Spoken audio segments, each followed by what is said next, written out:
Hello. In this video, we'll talk about teaching 4 skills, and that will be a summary of what we have already learned. First of all, let's divide again the 4 skills into receptive skills. It's when you receive knowledge, you remember that everything like we teach is divided into knowledge and skills. So when we talk about receptive skills, these are listening and reading, and that is how you receive the knowledge. And productive skills are the skills that show how a learner is able to produce the knowledge. So in general, we see that all the language that we teach goes through these stages. We teach the knowledge, then our students receive it, and we assess how it is received, and then our students produce it, and we also assess how it is produced. So when we teach receptive skills, which are reading and listening, we can go through we can use 2 approaches. A bottom-up approach is usually used with the beginners, and that is how we teach either reading or listening step by step. So if we talk about listening, that will be we listen to sounds, then words, then sentences. Same happens to reading. Our students read letters, then syllables, then words, then sentences. And that is how step by step we go to this purpose of reading long, complicated texts or listening and receiving this information from them. If our students are at the more advanced stages, let's say after A2 level, we can use the top-down approach when our students use their background knowledge for predicting. Then they activate schematics, then they may listen or read for some details or the general understanding of the text or the piece of audio. So it means that they monitor or skim the text, they listen for a gist, and only then they may listen for the details. So, and once again, when we teach from the bottom up, and when we develop a class in listening or reading for more advanced students, we use a top-down approach. The top-down approach in this case will include a lead-in, will pre-teach vocabulary, so lead-in will help us to activate schematics, to activate our background knowledge. Then we'll listen or read at least twice, at first for the general information, then for specific information, and then you're advised to do a productive follow-up, and at this stage our students will have to produce what they have received.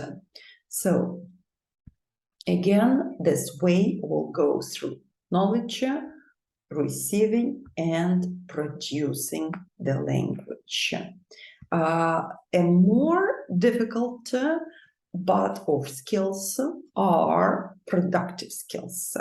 They are divided into speaking and writing, and when we produce speech, again we can use either this classical approach when the teachers give pieces of language, this language is studied, and then students produce it.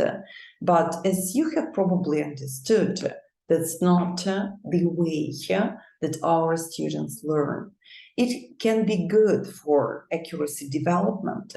However, it won't be good for using English in real-life situations and for expanding motivation. So you can always balance this learning by heart, but you probably won't do it, or using the scaffolding schemes for teaching speaking, and freer practice when your students speak without any model. Only this helps them to develop real language skills. And of course, you remember about error corrections with controlled and freer practice. The last skill that we talked about is writing. And in writing, the two approaches are very, very widespread. The product approach, a classical approach, is very close to the teacher-centered approach in speaking. We give the model, our students use the model, they write the text, and here we assess how the text is written. Is it good or bad? Every teacher answers this question by themselves. We can't say that it's good, but we either can't say that it's bad, because again, for the students who just start writing, who just start learning writing, it may be a perfect approach.